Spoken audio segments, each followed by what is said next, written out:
ASK राजा गौरा बलिया सच सच बोला दिल पापन राखी के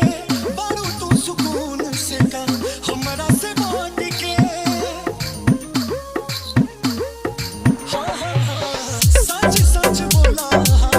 दिल पापन राखी के बारू तू सुकून से कर हमरा से बांट के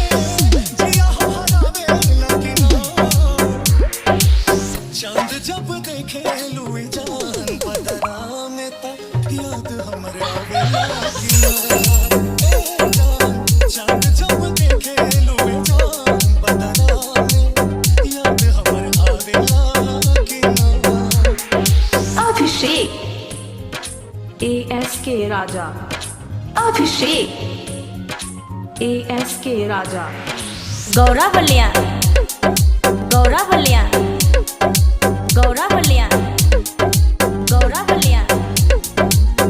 आवे न ख्याल हमर काहे बहुमार हो याद दिल में राहत तो तू रह तू बेकरार हो ए सनम आवे न ख्याल हमर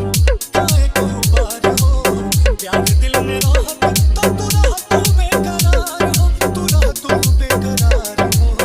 रोगा हसावे लगिना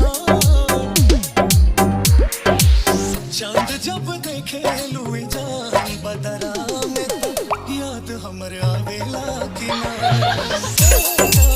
चांद जब देखे लुए जान बदरा में याद हमरे आवे लगिना अभिषेक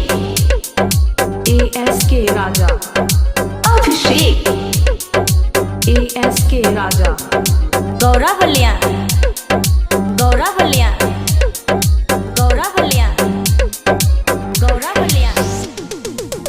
रिसु के तू भूल जइबू रहे ना उम्मीद हो अब हमके पावे खातिर कइले रह तू जीद हो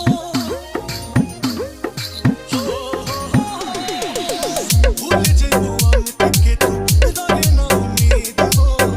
बुलबुल के पावे खातिर कइले रह तू जीद हो तू कइले रह तू जीद हो मन भटकावे लगिना चांद जब देखे लुए जान बदरा में याद हमरे आवे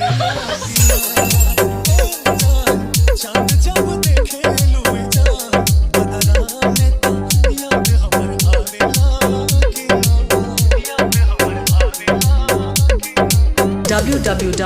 www.djskclubmix.in गौरा बलिया